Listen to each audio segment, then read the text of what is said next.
What's up, vinyl community? It's Todd Guy, the Thrashing Zombie here, with another of my favorite albums. 50 years of my favorite albums. 1995 today. I'm 22 years old, working a shitty job, making money though, smoking a lot of weed in my 20s. Not so much anymore. Actually, I haven't smoked weed in a long time. But anyway, 95 was a kind of a weird year for music. There's a lot of metal albums that came out in 95. Nothing I really listened to back then or even knew about. There are a few bands I do know and a few bands I don't know that came out in 95. For example, the Finnish gothic metal band Sentenced released their third album, Amok, in 95. Belphegor released their first album, The Last Supper, in 95. I didn't know they'd been around that long. Van Halen released Balance. That gets talked a lot about on the vinyl community channels because apparently they released the vinyl copy of it, but it's really hard to find and it's really expensive. Nevermore released their first self-titled album after the breakup of Sanctuary. White Zombie released Astral Creep 2000. I didn't realize that was that old either. That's crazy. Flotsam and Jetsam released their fifth album, Drift. We had a Behemoth debut album. Bathory released an album. The band Slaughter that did Up All Night, Wildlife. They released an album. Clutch, Meshuggah, Opeth, My Dying Bride, Dokken, Malevolent Creation, Sodom, and Black Sabbath released Forbidden. And all these other bands released albums this year as well. Just to mention a few, there's still more I didn't write down. So there was a bunch of metal bands putting out albums in the mid-90s, 1995. Absolute mid-90s. And there wasn't a lot of metal on the radio. So I was still listening to the stuff I knew from the 80s into early 90s. There was a few... Actually, only three of these bands did I actually listen to around this time. The other ones I didn't find until 10 years ago or within the last 15 years. So, yeah. There's a couple that I would have put on here, but I don't own. And if I don't own it, I don't put it on the list. So, those two would have been Silverchair's Frog Stomp, which I thought I had on CD, and I cannot find it. I don't know what I did with it. I remember seeing it on CD sitting over here somewhere, and I checked my CDs, and I don't know where it is. So, they're not on the list. And the self-titled Alice in Chains album, or Tripod album, so some people call it. That would have been on the list, but I don't own that on any format either, so. But we do have some other ones here, which would be, starting off with Dangerous Toys, the artist formerly known as Dangerous Toys. This is another album I didn't know about until a few years ago. Looking Discogs, man. Looking through Discogs, and I saw that. I was like, wow, I didn't know that they even had two albums after their first two albums. This is the reissue that just came out. What year was it? Last year, 2023. Doesn't sound like Dangerous Toys to me. It's got more of an alternative kind of sound to it. It's okay. I like it. It's not my favorite Dangerous Toys album. Share the Kill is good. Cure the Sane. Yeah, that's the ones I really know. Those are the first two songs are the ones that really stuck with me. Share the Kill and Cure the Sane. Yeah. So The artist formerly known as Dangerous Toys. I assume this is around the same time Prince changed his name from a name to a symbol, and he was called the artist formerly known as Prince, because you didn't know what the symbol was. You couldn't just say what his symbol was. So there's that, I guess. Then we got Anthrax, Stomp 442, the album after holy fuck. Sound of White Noise. Jesus Christ. Losing my mind here, yes. I really like this album a lot too. There's maybe one song, two songs on here I'm not a big fan of. Random Acts of Senseless Violence, great opener. Fuel is great. King Size is great. Riding Shotgun is great. Perpetual Motion, In a Zone, Nothing. American Pompeii, I always love that song. Drop the Ball, maybe. I'm not sure. Then you got Side D, which is Tester, Bear, Grunt, and Click. I think those are bonus tracks. But this was going for more of a thrashy alternative type sound. I think more than a thrash. Even their last album wasn't straight up thrash.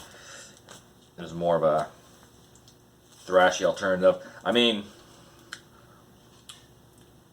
American Pompeii and Random Acts of Senseless Violence were pretty fast songs, but it's got more of a alternative type sound, or even industrial in places.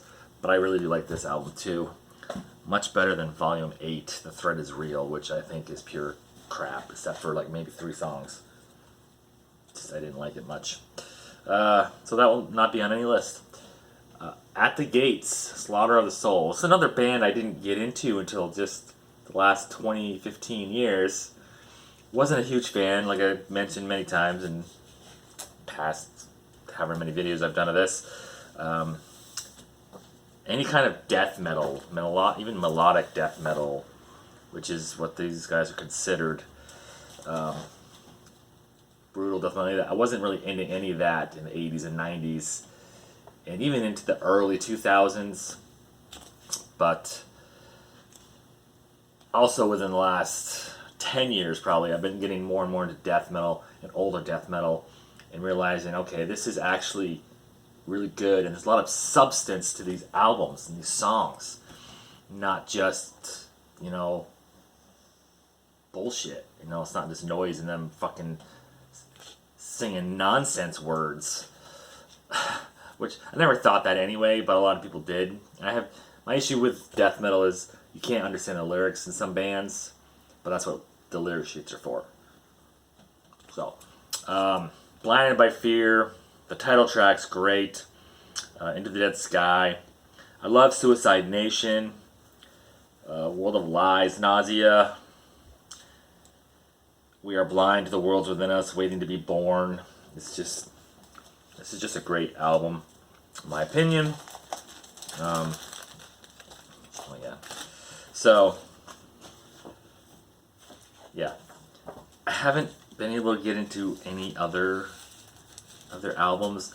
Like the 2 albums they put out in the 2000s, I was just kind of like, his voice isn't really doing it for me anymore. So, yeah. And then we got, actually let's stick with the heavier shit here. We'll go to those 2 after. Those 3 after. Another death metal album, Morbid Angel, Domination. I had the CD of Ulcers of Madness for a long time, actually. I think I bought that in like the late 90s on CD. And that was one of the albums I did not sell. I sold a bunch of my CDs numerous times, then rebought the albums, and then resold them again because I needed money.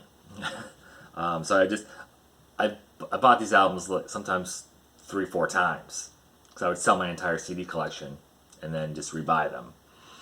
Um, and this was one I never sold because I think I got lost in the shelf somewhere and then I found it. And I listened to it a couple times over the years, and it's just never clicked until, again, like the last 10, 15 years or so. This is another album that also I didn't really listen to. Didn't check out any of their other albums after listening to the first one until last 10, 15 years. Unfortunately, I couldn't tell you any of my favorite songs on here because I have a bad habit, which I've mentioned a couple times, of putting music on and not paying attention to the music. It's just background noise. And this apparently was one of those albums because none of these songs even sound familiar. But I do remember that, I do like this album, the music, so maybe that shouldn't have been on my list because it's just, I don't know. Skid Row, Subhuman Race. Yet another album I didn't even know existed until a few years ago. And came out in a box set with the first, second album. This is the third. And then the Beside Ourselves. It's just like, 4 songs on it or something. It was a whole box set. And I already had the first 2 albums. They've released the first album, 5 different times now?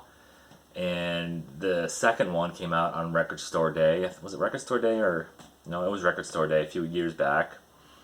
But the first one they've released 4 or 5 times. So that one's not hard to get. Maybe an original, yes, but you can get a copy of that probably anywhere. You can go on Amazon probably and order a copy right now. Because they just keep reissuing it seems like. Whereas this one was from 95, and they finally released it in the non-box set. To capitalize on, of course, the vinyl resurgence. But yeah, My Enemy is great. Subhuman is good. Breaking Down, I think, was good. I haven't listened to this one enough. I mean, I like Skid Row, older stuff. I did not like their new album with the new singer. It just sounds very freaking generic, and I don't know. A lot of people praised it, and that's fine. I'm just to the point where I'm kind of just like, yeah, no. I don't even like a lot of the older hair metal bands anymore. I had a feeling that was going to be what happened.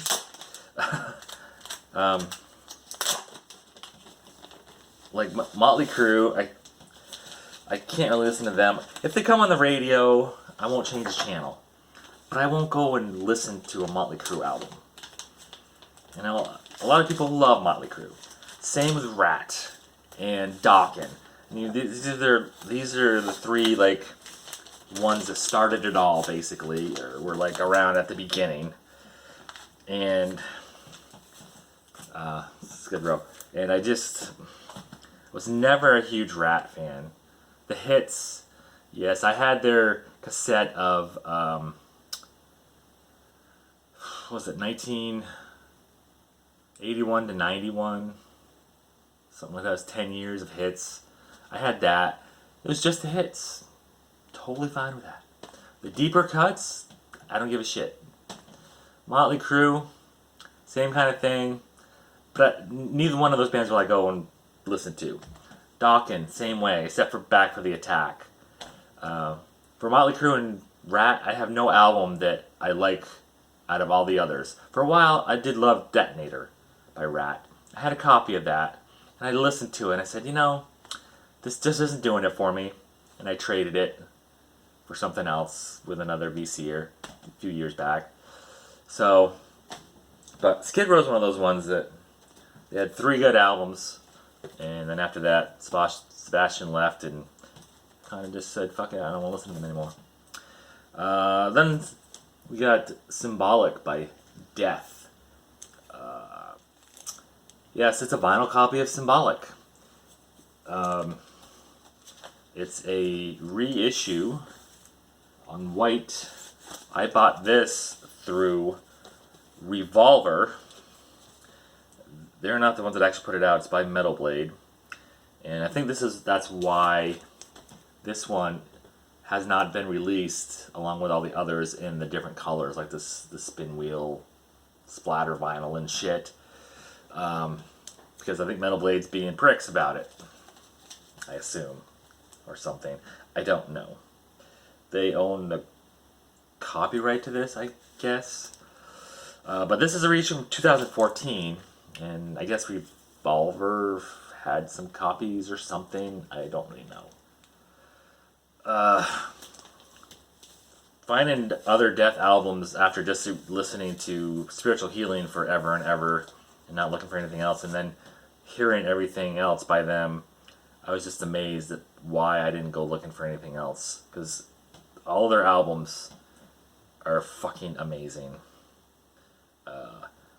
Zero Tolerance is probably one of my favorite songs on here.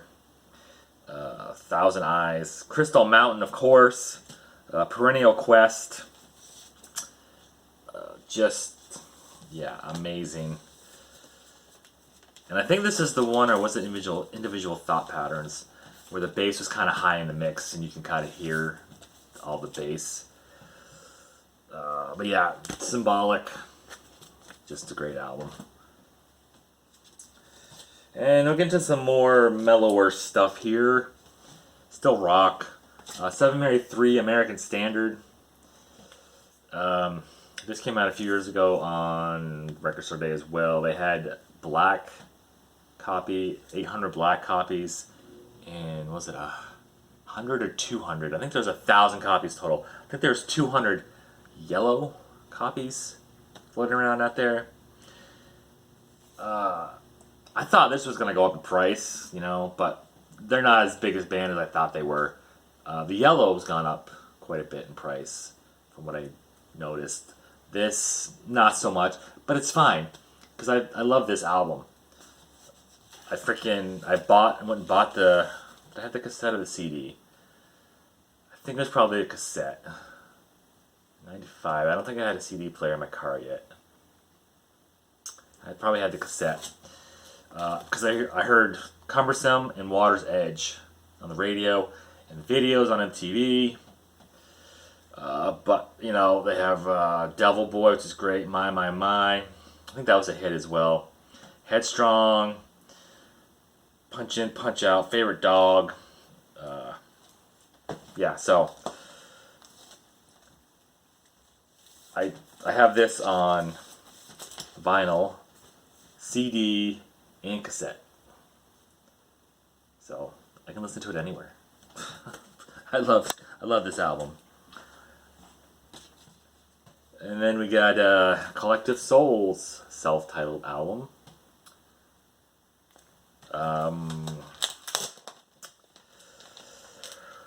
Excuse me. Sorry. The World I Know was a big hit. I think Smash the Young Man was a hit. December, I think, was a hit. Where the River Flows. I like to Gel. She Got This Rain. When the Water. Actually, this whole album. When the Water Falls. Collection of Goods. Bleed. Reunion. The first song, Simple, and the untitled second song. This was from Craft Recordings. It sounds good, but you look at the album, and the album looks totally fucked. So, people who say that Craft Recordings is great, this album this looks like it's beat to shit to me. It sounds okay. It does have some surface noise in between tracks. And I was excited because everybody said, Craft Recordings is so good. I mean, because if you look at it like this, you're like, that looks pretty good. You put it under, like, the LED light, you can see all the smudges, and, like, they slid it across something, or I don't know exactly what, or maybe it was a process of doing the record. It's got all these weird marks on it. I mean, it doesn't skip. It doesn't, have a lot of surface noise, but you can tell that the quality control or something was off when they made the vinyl. But it does sound good, which is kind of weird. Here's the last one. This is Mad Season, Above, the one and only album this band put out.